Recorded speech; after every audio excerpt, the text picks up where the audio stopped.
اگر قبلا انعنه زنبوری اصلپروری در منطقه‌های مخصوصی مطابق به پرورش زنبور عمل می‌کردند، هم اکنون این شغل قریب اکثریت مناطق تاجیکستان را فرا گرفته است، زیرا زنبوری اصلپروری یکی از ساحه‌های سردرآمد محسوب یافته برای پیشبرد زندگی کمکی بزرگ خواهد کرد. در تامین امنیت اوضاع‌قواری سهم باسازهای خود را می‌گذارد. امروزها خوشبختانه از سال 2005 این جانب در جمهوری تاجیکستان ساحه زنبور اصلپروری نسبت سالهای پیشین خیلی ترقی یافته ایستاده است. این هم باشد تشبس‌های نجیبانه پیشوای معظم ملت محترم امام علی رحمان باشد که در سال 2005 با دستگیری این شخصیت بزرگ در جمهوری تاجیکستان آزمون ایدی اصل گذرانده شد که برای رشد ساحه یک تکان جدی داد و این ساحه یکی از ساحه‌هایی میباشد که برای پیشرفت جامعه مخصوصا در صنعتی‌کنی با صورت مملکت که امروز یکی از هدف‌های استراتژی مملکت، هدف چهارم استراتژی مملکت میباشد که برای پیشرفت اقتصاد ملی سهم خود را میگذارد، یعنی این ساحه باز هم رواج رونق یافت و امروز در جامعه تاجیکستان خوشبختانه برنامه‌های دولتی و کارهای علمی رشد و ترقی یافته ایستادند. با کسب زنبوری اصلپروری اصلا مردان مشغولند. بابای سعید امیر رازقов ساکن ناحیه بلجوان 40 سال باز شغل انتخاب کرده پدر را ادامه داده ایستاده است. او هر سال تعداد عائله‌های زنبور را زیاد کرده از این درآمد خوب به دست می‌آورد. اینجا در دشترو میگن اونجا زنبورمان بود، چی بود؟ گوازمان بود، یکی زنبور داشت. ما مایدک بودیم، میرفتیم اونجا قطیش کار میکردیم، یوردمش میکردیم. 5-6 کس زنبور داشت. یک حوزیره ده ممکن یا 50-70 تشیدگی ده. ای خودم یا 16-17 تا بود یا 50 تشیده ده. یا 40 سال 45 سال کار کردیم همین. زندگی گویا همین استوب شده است. دیگه چیزی هم کرده استیم. یکی اساسیش همیه. فقط همین قرغان میبرم 50% شنبه زکات میکنن تا اول یکی سالش بارون بسیار شده نگفتین ولی ما امروزها با همراهی استادان کارمندان ساحه عالمان ساحه امروز برای آفریدن تیپ تاجیکی زنبوران اصل یعنی که کارهای علمی کرده ایستاده ایم که اون در آینده برای رواج رونق ساحه باز هم تاثیر نظررس دارد و چون که به همگان معلوم است هدف اساسی کارهای سلکسیونی این تشکیل کردن و با وجود آوردن نمود، ذات یا نوعهای رستنی ها می باشد که در نزد شعبه ما کارهای سلکسیونی ادامه دارند و ما امروز با وزارت کشاورزی امروز تیپ تاجیکی زنبوران اصل را پیشنهاد نمودیم که آنها نسبتاً فرق کننده می باشند. یعنی آنها در شرایط گرم و خشک تاجیکستان اقلیم تاجیکستان آنها مطابقت پیدا کردند. همه گیاه داره اینجا. همه گیاه داره بهترین چیه؟ اصلش در همینجا. واسه همین درون نگاه که هم خیلی گل در بسیار چسبیدگی که بسیار گلی توزه. هم خیلی زنبور دور رفتن نمیتونه. همه حاصل هسته. این خیلی گیر بگردی. این تو تورا در توت هم چسبیدگی. به اندیشه نامبرده پرورش زنبوری اصل و نگاهوبین آن بسیار دشوار است و نازکی‌های زیاد دارد. شخصی به این ساحه مشغول باید دانش و تجربه کافی داشته باشد تا اینکه در موسم جمع‌آوری اصل موفق گردد. اصلا برای نگاهوبین زنبوری اصل منطقه‌های کوهی مملکت ما خیلی موافق است. حاصل یک سال 2 بار گرفتگی نباشد دیگه هر سال هم یک بار ماه آگوست میگیریم. 20 آگوست میگیریم اصلا هم تازه شروع میگیریم. اینمی اصل این نو اومدگی همین مثال 10 روز سیده باشه یا که 8 روز سیدگی اینمی حاصل اومدگی حاصل نه مثال نه اینا که سر شدسته حضور ده مشکلش خیلی که محنت میکنی ده محنت میکنی که بعد راحت میکنی نباشه چیزی خوبه با شرطی کارش کنی نه که کارش نکنی اگر قین‌ترک. برای ما همگان معلوم است که امروز ذات‌های زیادی در جمهوری تاجیکستان در سالهای قبلی آنها امروز یعنی که فعالیت داشتند وجود داشتند و در جمهوری تاجیکستان یکی از ذات‌هایی که برای ما منطقه باب که تهجویی شده بود این ذات زنبوران کرپاتی بود و ما از همین ذات‌های کرپاتی تیپ تاجیکی زنبوران اصل را تشکیل نمودیم که این برای سهم پیشرفت ساحه سهم نظررس دارد و امروزها برنامه‌های دولتی در این ساحه یکی از برنامه‌های دولتی که در زیربندی هشتمی یعنی که بند ساحه 4 داریم امروز برای ما یک برنامه قبول شده است که در آنجا سهم رشد ساحه زنبور اصل پروری می‌باشد که از سال 2000 با از روی معلومات‌های آماری سال 2021 و اولهای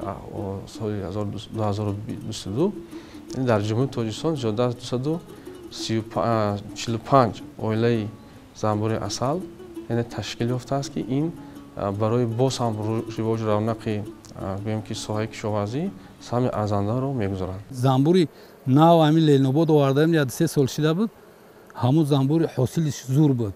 مثال این گیاهی که این گلای که نشش کمتر چقرتر میگیره این زنبورها.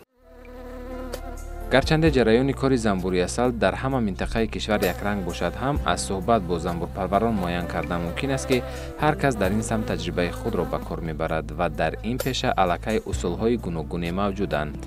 از میان تمام زنبور پروران این منطقه دقت ما را دانش و تجربه سید امیر رازقوف بیشتر جلب نمود. ما هم 5 تا میمونیم یا 4 تا رمکر میمونیم در همین درونی هم زنبور شکر نمیتیم همین موی مایشید بعد شکر میتیم کمترک برای چی؟ برای که همون با تخمه بسیار پرتویا 10 کیلو 15 کیلو 18 کیلو اصل میگیریم ایا اویلا زنبور این همین اویلا زنبور تو 20 کیلو 18 کیلو را دادگی همین خصوصا همین پورینا یکی امسال بسیار بارندگی شد دهم قوچه شکر را دادستیم نیست آخه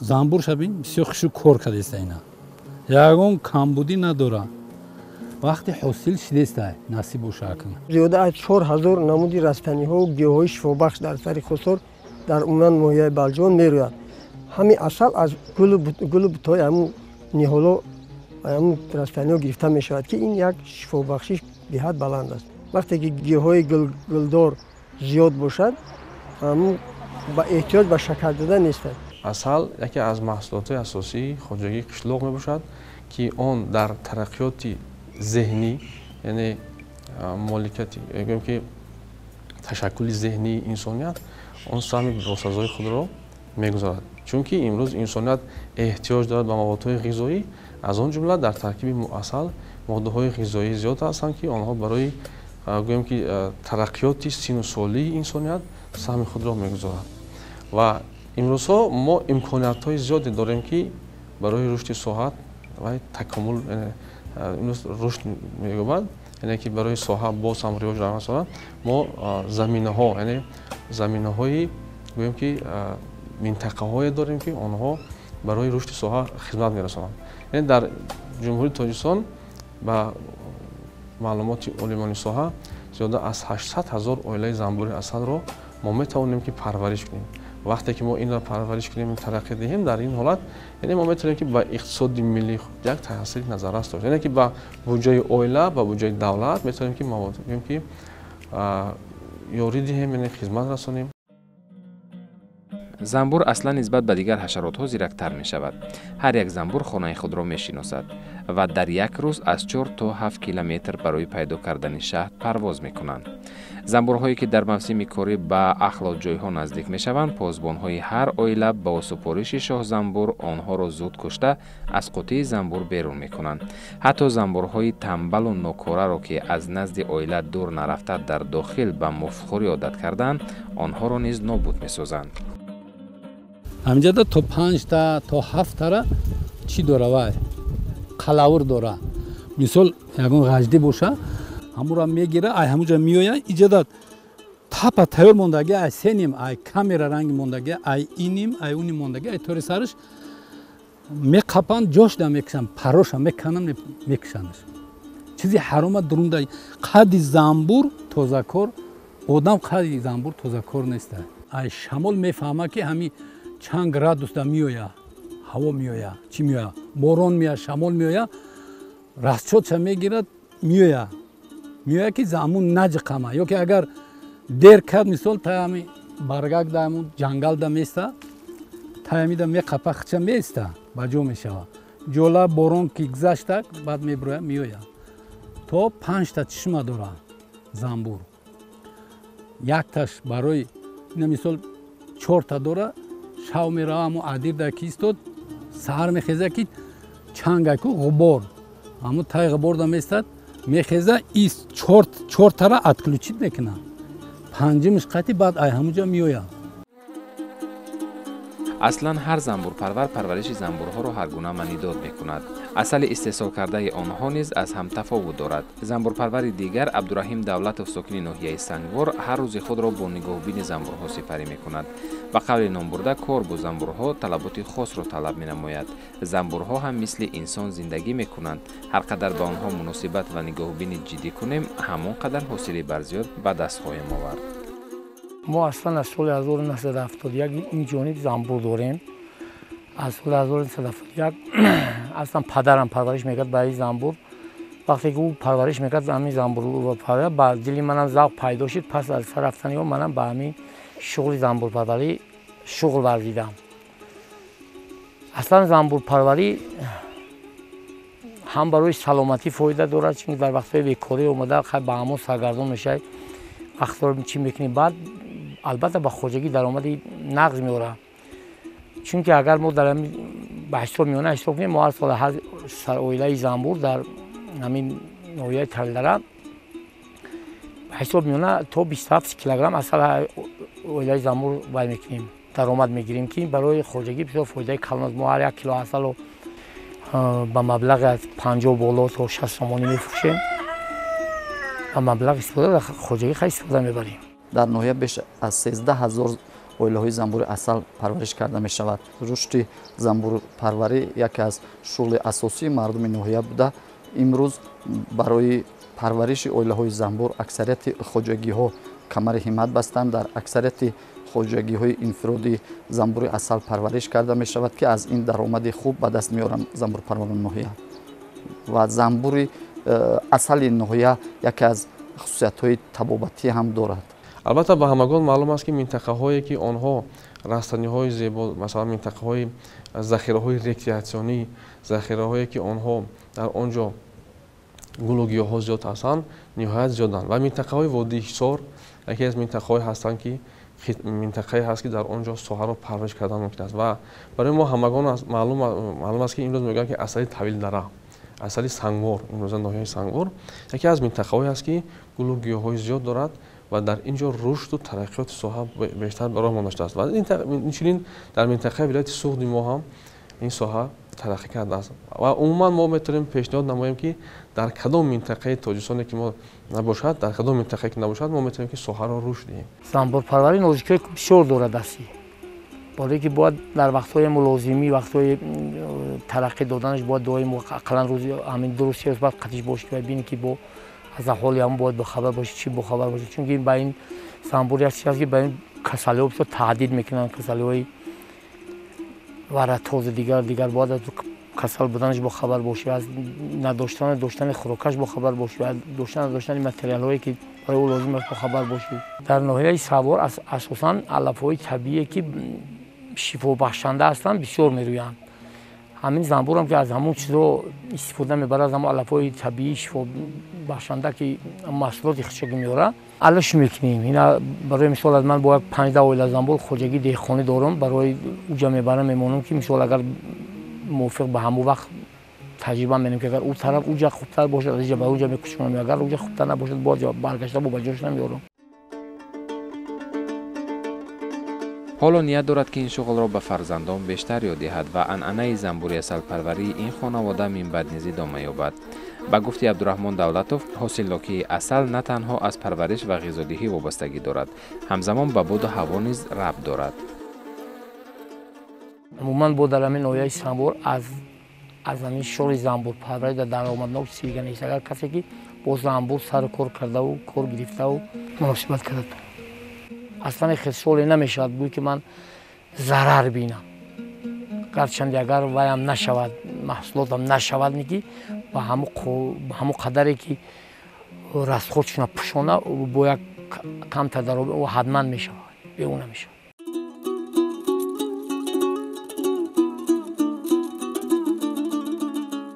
муқимҷон ҳоҷиев, як сокини дигари ноҳияи Рашт, мегӯяд ки аз он ки табиати камароб аз рустаниву гиёҳҳо хеле бой аст, беҳтарин асали шифоӣ ҳамин ҷо тавлид мешавад. ӯ 25 сол инҷониб касби бобугии худро давом дода истодааст ва фарзандонашро низ аз хурдӣ ба ин касб раҳнамоӣ дорад. мисли ҳамин писарбачаҳо айдини мусафиди падар касби падария бо ман ба зима гирифта бурда истодам. ин касби падарӣ ҳамин 25 соли ҳаёт ман дар ҳамин занбур кор кардаги ҳастам. 25 сол кор кардагем дар занбур. Касби падария бародару. хай най занбур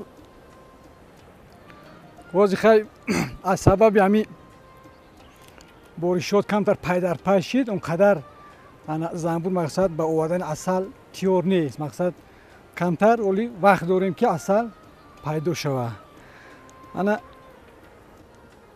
ай рӯзҳои гузашта камтар рӯзҳои гармо буд, хеле шира алаб баромагӣ буд, баъзе рамкоҳо камтар нишонаи асал овардан карданд. ҳозир боша асал камакак иншоалло рӯзҳои наздик бо хубтар мешавад. ана хаки занбури намисол ин ҳамин ҷа чанд намуди занбур дар ҳамин хонаи занбур истодагия. ин ҷа занбури мақсад ира ба ин номундиян занбури кори якад чизе ки занбури шумо мебинӣ. ана иҷа баъзе хоначиҳое ки калонтар истодагиян инора занбури яъне ки наркин, занбури танбал, гӯё ки дар ҳамин ҷа ино ягон ҳиссагузориам намекунанд, дар ҳамин ҷа ино зиндагӣ мекунанд. солҳои пеш хай пештар бисёртар асал мегирифтанд. солҳои пеш ҳамин занбур ана табиат дигар буд. мақсад гӯсфанд хеле чорвои кам меомадан пеш то 20 кило рақути занбур мегирифтанд. ҳозир мо ҳамин 9 то 13 кило мегирем. мегӯяд дар мавсими қаблӣ вобаста ба буду ҳаво чанд оилаи занбури асалро аз даст додем, аммо имсол мусоид омада истодааст ва бовар дорем ки шумораи занбурҳо аз нав барқарор мекунем ва ҳосили дилхоҳ низ ба даст меорем. ҳамин асале ки ҳамин рӯз овардаш хаки албатта ин камтарам ки боша, не ки ин ба амедии дили мо ҳаст. ин мешава. ин мо боварӣ дорем ки ҳамин имсол асал дарак дода истода. ин асал ба боварии то мегӯм. ин асал дарак дода истода. ин асал аст. занбур охи беҳтарин гиёда мешина, асала ҷамъ мекуна, ба мардум метия. ҳамин мардум ай қадим ҳамин меҳнатаву ватандориву оиладориро ай занбури асал ёд гирифтияну аз мурча. ба гуфти муқимҷон, табиати хушобу ҳавои Рашт имкон медиҳад ки теъдоди оилаҳои занбури асал чанд баробар зиёд карда шавад. мо дар ин самт кӯшиш ба харҷ дода истодаем. имрӯз дар умум дар ноҳияи Рашт қариб 22 000 оилаи занбур парвариш ёфта истодааст. ба ғайр асал бо перга меёра ка ба ҳамин хонаша шираи алаф прополис меган вая меёра. чанд чизои гиёҳия меёра ки ё барои инсон шифобахшанд. озир ба фарзандон тавсия метиҳем ки шумо ба ғайри маълумоти олӣ гирифтан ту бояд ки ин касба пеш барӣ. як баракаи зиндагӣ аст. 5 ёру бародарем, ҳамамон ҳамин касба дорем.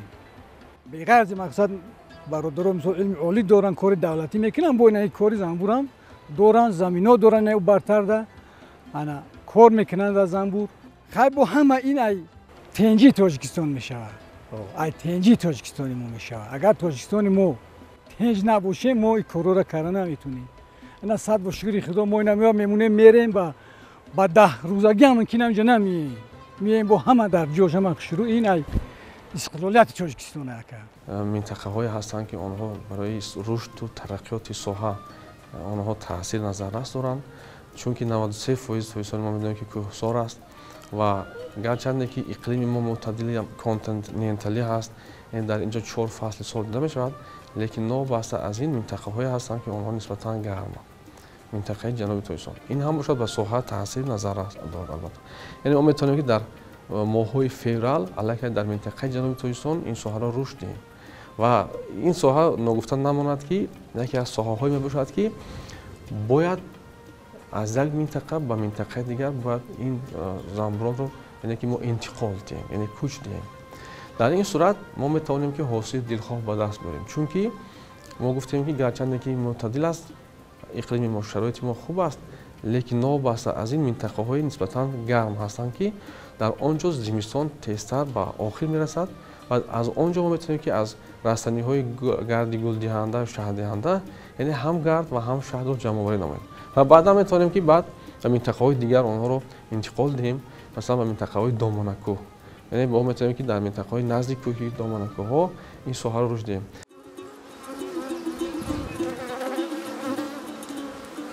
با نظرداشت آنکه 93% جمهوری را کوهستان اشغال می‌نماید، برای تشکیل و پرورش نمودن زنبور عسل قلای میباشد.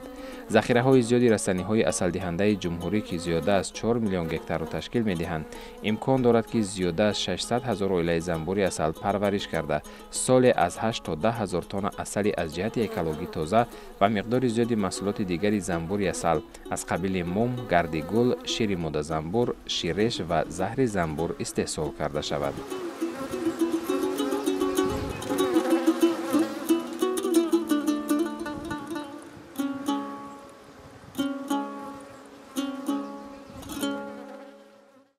thank you